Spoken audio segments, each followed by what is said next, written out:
മുംബൈ മൈസൂർ കോളനിക്ക് സമീപമാണ് mono rail ഉയരപ്പാതയിൽ കുടുങ്ങിയത്. AC ഉൾപ്പെടെ പ്രവർത്തിക്കാതായതോടെ പലർക്കും ശാരീരികമായ അസ്വസ്ഥത അനുഭവപ്പെട്ടു. ട്രെയിനിന്റെ വാതിലുകളും തുറക്കാൻ കഴിഞ്ഞില്ല. പരിഭ്രാന്തരായ യാത്രക്കാർ ചില്ലുകൾ തല്ലി തകർക്കാൻ ശ്രമിച്ചു.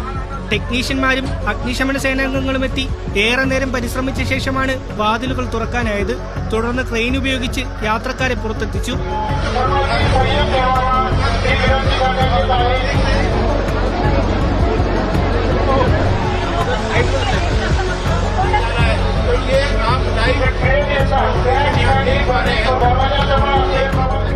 കനത്ത മഴയെ തുടർന്ന് മുംബൈ നഗരത്തിലെ പലയിടങ്ങളും വെള്ളക്കെട്ടിലാണ്.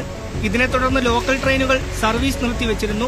ഇതോടെ ട്രെയിൻ യാത്രക്കാർ പലരും മോണോ റെയിലിനെ ആശ്രയിച്ചത് തിരക്ക് വർദ്ധിക്കാൻ കാരണമായി.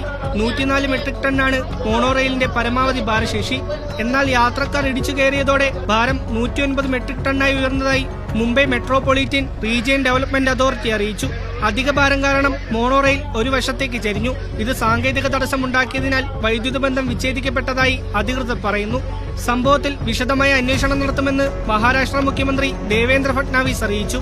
മുംബൈയിൽ തുടരുന്ന കനത്ത മഴയിൽ റോഡ്, റെയിൽ, വ്യോമഗതാഗത സംവിധാനങ്ങളെല്ലാം താറുമാറായിരിക്കുകയാണ്. പല മേഖലകളിലും വെള്ളക്കെട്ടും രൂക്ഷമാണ്.